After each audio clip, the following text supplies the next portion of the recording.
Welcome back to another episode of Motorsports Digest. We are on a new setup that's not going to last very long. Unfortunately.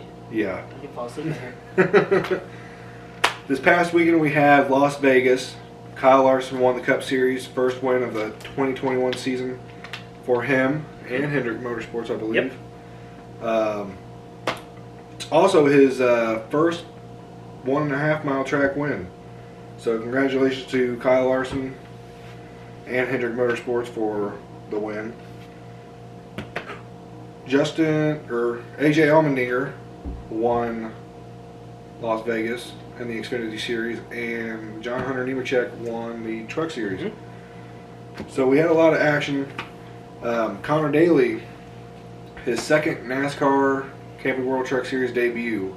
Yep. And he engulfed in flames pretty much. Well, I wouldn't want to say that, but he had a really nasty, fiery crash. Oh yeah, tough night for sure. I saw that and I was really upset. Yeah, because I was kind of excited. He was doing okay. Yeah, he was doing okay for his second time in the truck, but I don't see a NASCAR future for him. No, I don't either. But I think it was pretty cool for Nice Motorsports to bring him back on for the second time. Yes. We're gonna plug the new up in here. We've got some stickers. Here's our MD logo. And then we've got the two Motorsports Digest logos. Make sure they're up. We are selling them all three for $5. So you'll get 3 stickers for the price of $5. Yep. If you want to know what they look like on something, I'll give you a little example. Oh yeah, that's what they look like right there on the helmet. And then I got good. one right there too. So if you're wanting to put them on something, well, there you go. You got a helmet. You can put them on your car, wherever you want to put them. Oh yeah. So $5. We'll get you 3, and we are actually having some shirts made. Mm-hmm. So quite soon actually. Yeah, this week. So I'm excited. Hopefully you guys are just as excited as I am. So we had a tough week in racing. We also had a lot of testing for IndyCar. Romain Grosjean had a couple foul laps at Laguna Seca this past week.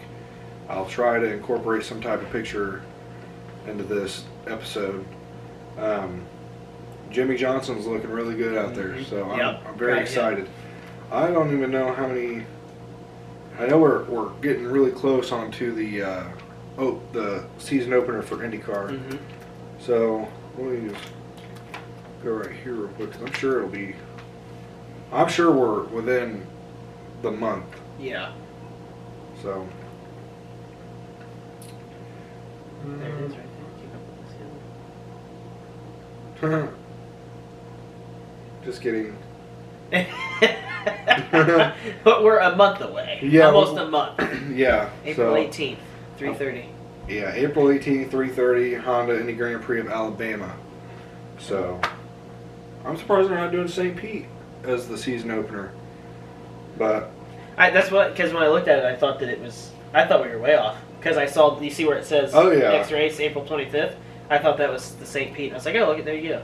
It's not. They're doing, IndyCar is doing Texas May 1st and May 2nd. That is normally, well, I guess I wouldn't say it's normally whenever Indianapolis is for the Grand Prix. I feel like schedules for racing this year have been kind of wonky. Yeah, because even for USAC and USSA, my season starts April 17th. Yeah, it usually starts in April. But the way the races are set up, we have one race and then we don't have another one for a whole month. That's kind of just really weird. I don't know if it has to do with COVID or. And one thing is, so today I was looking at tickets and ticket prices for Brickyard Weekend and for IndyCar. And one thing that is confusing me is, in August is when the Brickyard is supposed to happen. I'm taking it. If you guys hear a cat in the background, she's in heat, so you're going to hear a lot of meowing. But I was looking in the tickets, and I was looking at the schedules for the August race for Xfinity. And right before practice, IndyCar is running. So then I was Googling stuff, and I didn't see anything in August for IndyCar. So, especially in IMS. So, It's kind of odd. yeah, it's very odd. It's not on there anywhere. No, and so August. It changed, didn't it? Yeah, There it is. August 14th. They are doing a doubleheader. So Sweet. they're doing 2 IndyCar road courses at IMS, and apparently they're doing the 500 as well. Well, that's a given. So don't come after me on that one. But they're That doing. should be interesting. Yeah. Might So. be something we have to. Yeah, we will invest be in. there. We will be there. So I'm excited for that. I was also looking. So Motorsports Digest, Cam and I, we are hoping to be planning a racing trip. So we'll obviously be here in Indy for all the racing aspects going on. So we will be there. I am in contact with IMS trying to get a hold of Doug Bowles to see if we can actually set up within Pagoda Plaza, have some of our merch there, and talk with you guys. We are also discussing a partnership with, I don't want to say it yet, but we are in a partnership with, or we're trying to work out a partnership with somebody and a company very, very cool that will definitely get you guys intrigued if you guys like to spend a lot of money. To spend a lot of money, I like that. And especially if you like to beat up race cars. So that's all I'm giving you guys. But let's talk about this race weekend. Starting with the trucks.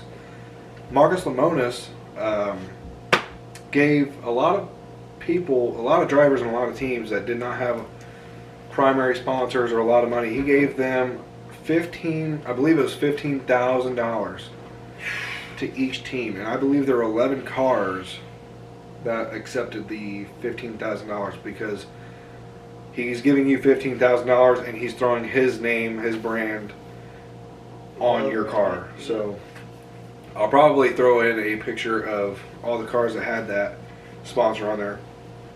A lot of blue and yellow in Las Vegas this past weekend, so that was exciting. I like yellow. Yeah. A lot. A lot, yeah. But I don't know if you watched the race. I watched today. You But watched I today? did not watch Xfinity or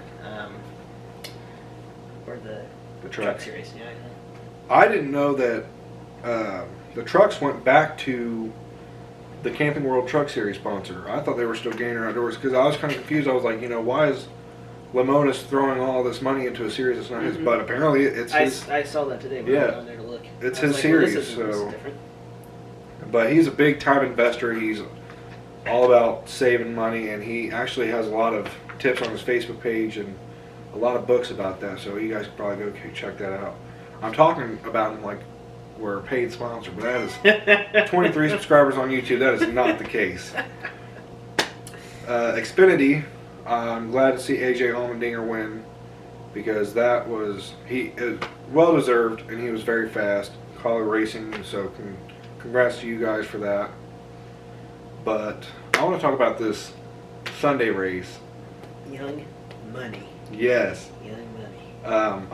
I'm gonna let you attack that one head on. I'm just gonna say right now that I'm kind of upset that our boy, Chase Elliott spun.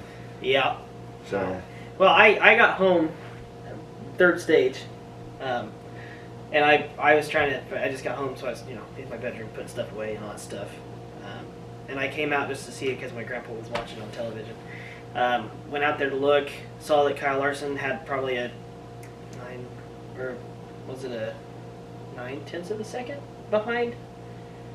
Who was leading? Right before. I believe it was Keselowski. Keselowski. He had a 9/10 of a second. He was behind him.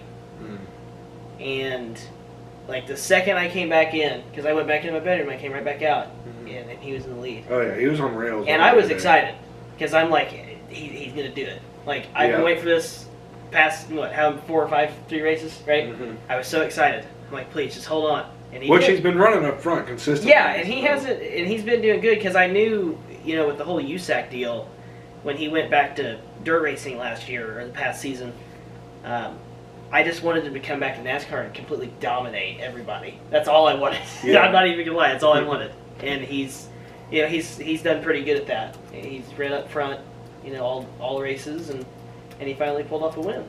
And I'm happy about it. Yeah, I'm very excited because I read something on Facebook, which I know everything you read on the internet is not true, but I read a lot of racing articles and stuff, and this article was about Kyle Larson and how the Hendrick Motorsports setups are way better than the Chip Ganassi Racing. He said with the Chip Ganassi car, the number 42, he said that he could feel every bump in the road, that the car was just handling terrible.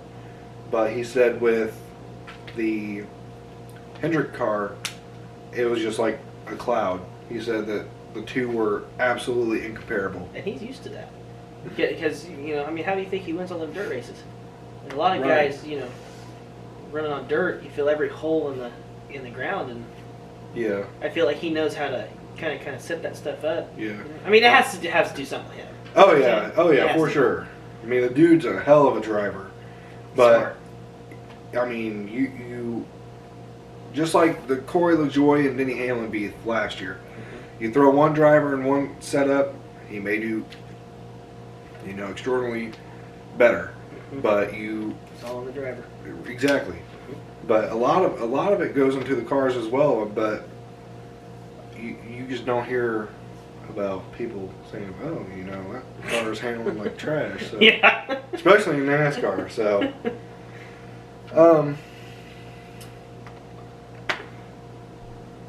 there was something, I don't remember if it was, I'm pretty sure it was earlier this week. So a lot of people were going after Noah Gragson for the, I know what you're talking about. yeah, for the incident that happened at Homestead where David Starr, I'm pretty sure that's who it was,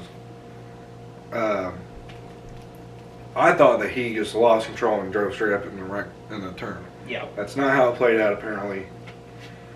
But David Starr lost a right front tire, slid up the racetrack, and boom, the collision. If you guys watch our previous episode, you guys will understand what I'm talking about. Mhm.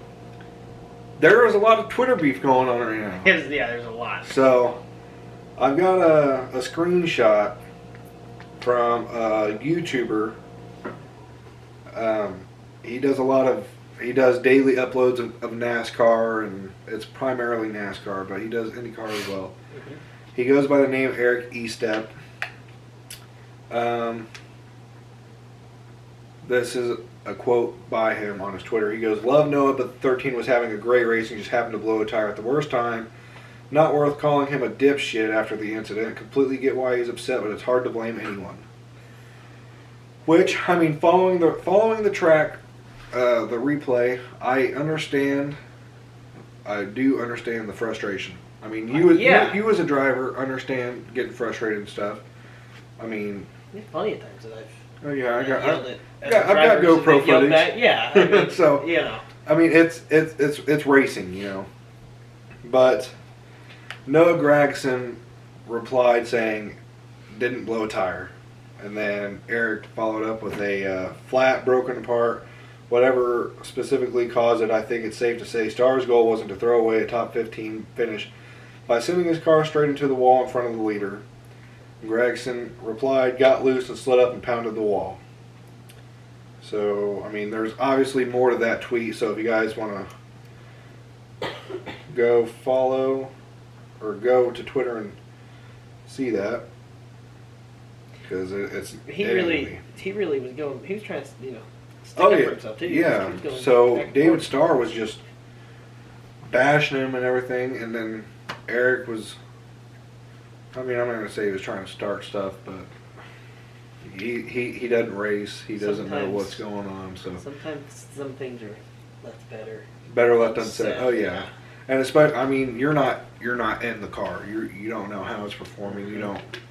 especially being right behind the car that's sliding up with a broken apart tire. Yes, there was a picture of the tire, and it wasn't. There was absolutely zero tread. It was just all cords. So I do understand that, but that whole thing was, I mean, at least to it was me, a mess. Crazy. Yeah. When I saw it, I was kind of shocked. I was mad, dude. We had Whoa. like what 9 laps left or Yeah. something.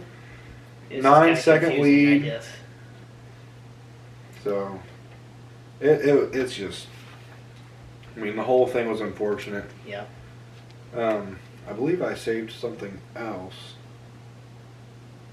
Don't quote me on this. Oh.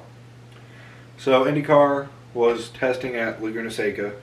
Mm-hmm. I've got some of the track times for some of the drivers.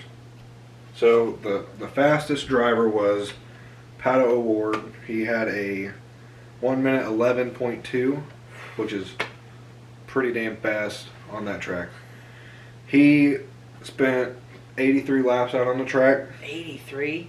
Ed Jones had 104 laps, and he was second fastest with 111.5. Romain Grosjean had 109 laps out on the track, but he had a 111.57. So that is 500ths off of Ed Jones. Felix Rosenqvist in 4th. Jack Harvey 5th, and Rhinus VK in 6th. Can't believe it's kind of weird how the guy who had the fastest time spent, less laps. The least amount of time. And that Pato is with Arrow McLaren, so Arrow McLaren SP. But I think it's pretty cool that Dale Coyne has Ed Jones and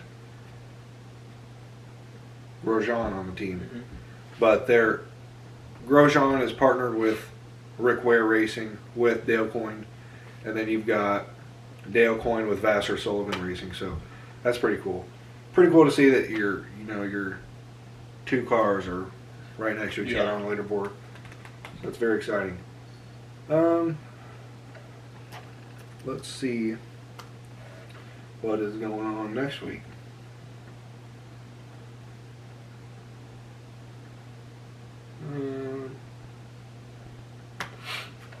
It's going to be a lot of editing. Cutting all these clips out. Yeah. The next race will be at loading Spinning circle. Put it right here. Phoenix Raceway. Okay. We got 312 laps there. So Phoenix Raceway next Sunday, March 14th. It's that time of the show. Your predictions. Who will win at Phoenix Raceway? I am going to put... I'll let you pick 2. 2? Yeah, I'll let you pick 2. I'm going to pick Young Money. Kyle Larson. I'm going to... I don't want to. I know, I don't want to. But it maybe KFB.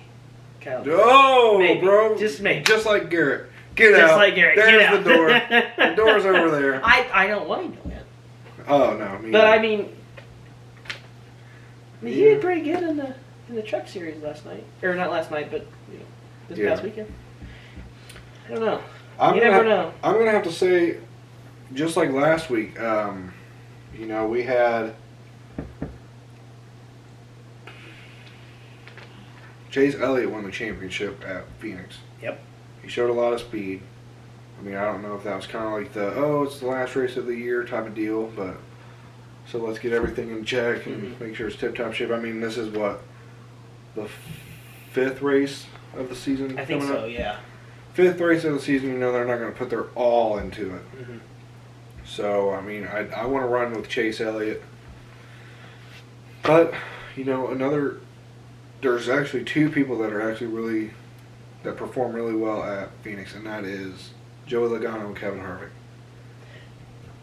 I could see Kevin.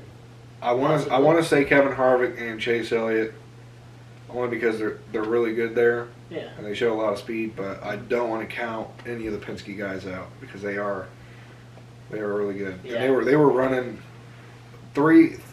all three of them were running in the top 5. You had Logano, Chase, Keselowski, Larson, and Blaney today. Mm-hmm. At one point, 3 versus 2, all within the top 5. So that was pretty cool. Yeah. So I feel like we should do something for that. Well, like if we get it right, like I feel like we should. you do like Fox Super Bet. Yeah, something like that. Yeah. But I mean, I feel like I kind of want to hear their suggestions or who they think are going to win. Yeah. If you guys have any ideas, comment down below. And if you guys get a winner right, we might just throw you some stickers or something. Yeah. But I'm feeling confident that Harvick or Elliott will win. Okay. But I don't want to count Penske guys out. Yep. But I agree. I think that's going to conclude it for this episode. This episode is going to be a little bit shorter, but we do have another upload that's going to be right after this. So we've got stickers, Yep. a lot of them. Yep. So they look pretty Yeah, good. they look really good. So Yep. 3 for $5. You guys can just message us on the Facebook page or email us at motorsportsdigest@gmail.com. But thank you guys for watching and stay tuned for the next episode. Yep.